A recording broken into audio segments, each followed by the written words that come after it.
Welcome to the video. Today we'll walk through how to refinance your auto loan in your own name, remove a cosigner without their permission, and avoid common pitfalls. We will also clarify the difference between refinancing the loan and changing the vehicle title, which are related but separate tasks. Let's begin by outlining what we'll cover. Here's our game plan.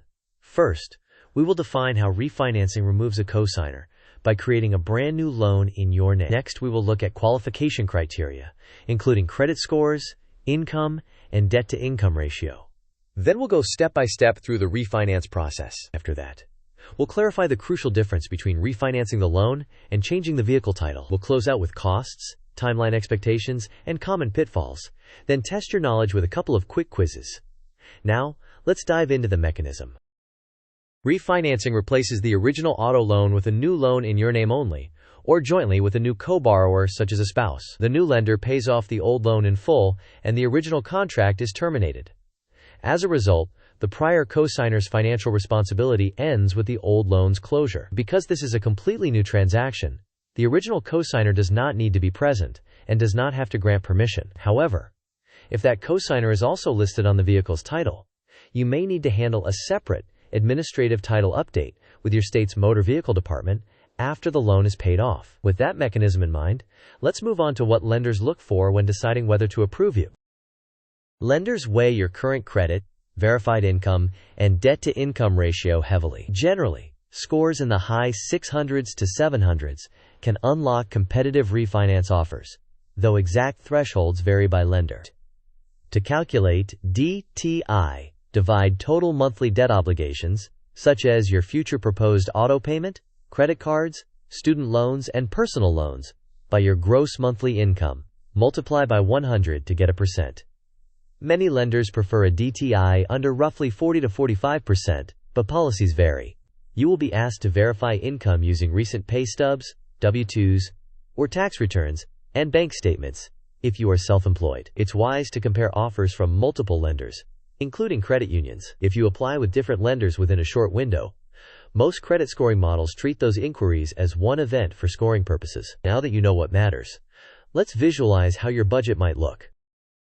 This pie chart illustrates a sample monthly budget. Housing takes 28%. The proposed auto payment is 12%. Other debt is 8%. General living expenses are 40%, and savings are 12%. Visualizing the mix helps you estimate your debt-to-income ratio and decide whether your budget can comfortably support the refinance. If your debt slice looks too large, consider improving credit, paying down other balances, or adding income before applying. Next, let's translate this into an actionable plan. Start by reviewing your credit reports and scores to confirm accuracy and readiness. Next, use refinance calculators to estimate a realistic target payment and term. Gather documents including government ID, proof of income, proof of insurance, and information needed to request a payoff from your current lender. Then shop several lenders, especially credit unions, during a short shopping window to minimize credit scoring impact. Compare offers by APR, term, fees, and total interest over the life of the loan rather than focusing only on the monthly payment. After selecting the best offer, complete underwriting by uploading documents and answering requests promptly to avoid delays. Once approved, the new lender pays off your old loan, which closes the old account. Immediately set up autopay to avoid missed payments and confirm when your first payment is due. Finally, if the cosigner is still on the vehicle title, file the necessary paperwork with your DMV to remove them from the title. With the steps in place, let's organize your document checklist. Here's a concise documents checklist. You will need a valid government ID to verify identity. Proof of income may include recent pay stubs, W-2 forms, or tax returns and bank statements for self-employed applicants. Provide proof of insurance that meets lender requirements.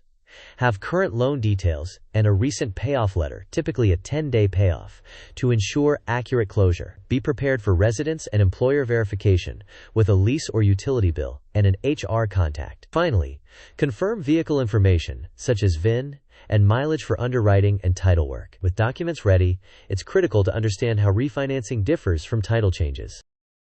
On the left, refinancing is about the debt. You replace the old auto loan with a new one in your name ending the co-signer's liability once the old loan is paid and closed. However, refinancing does not automatically alter the vehicle's ownership records. On the right, title changes are about legal ownership. This is handled through your state's motor vehicle department after payoff. Depending on state rules, you may need specific forms or signatures. A title update by itself does not refinance the loan, and a refinance by itself does not necessarily change the title. Now, let's map the typical timeline. This timeline shows a common sequence. Around day 0, you rate shop and get pre-qualified. Between days 3 and 7, you submit documents and complete underwriting. By days 7 to 14, you may receive final approval and disbursement of funds. Around days 10 to 15, the new lender pays off the old loan. From days 15 to 30, confirm the account closure, set up auto pay on the new loan, and complete any required DMV title updates. Timelines vary by lender and state, but this gives you a realistic expectation. Next, let's address costs and pitfalls. Refinancing can include costs such as lender origination fees, title and registration updates, LIN recording, and courier or overnight payoff fees. Review your existing contract for any prepayment penalties, which are less common but still possible. Be cautious about extending the loan term too far, as it can significantly increase total interest over time, even if the monthly payment drops. If you have gap insurance or an extended warranty, confirm whether coverage continues or needs adjustments with the new lender. Finally, continue making payments on the old loan until you receive confirmation that the payoff is applied and the account is closed to avoid any late payment reporting. Now, let's check your understanding with a quick quiz. Question: do you need your original co-signer's permission to refinance your auto loan into your name only? Options: A, yes, always. B, no, because refinancing is a new loan. C, only if the co-signer is on the vehicle title. You may pause the video now to think about the answer. We will discuss the answer in the next section of the video. The correct answer is B. Refinancing is a new loan that pays off the old one, thereby ending the co-signer's liability without needing their permission. Remember, if the co-signer's on the title, you may still need to handle a title update after payoff through the DMV, but that is separate from the refinance itself. Now let's try another quick check. Question: which metric do lenders heavily weigh when deciding on a refinance approval and rate? Options: A, your favorite car brand. B, debt-to-income ratios. C, number of social media followers. You may pause the video now to think about the answer. We will discuss the answer in the next section of the video. The correct answer is B, debt-to-income ratio.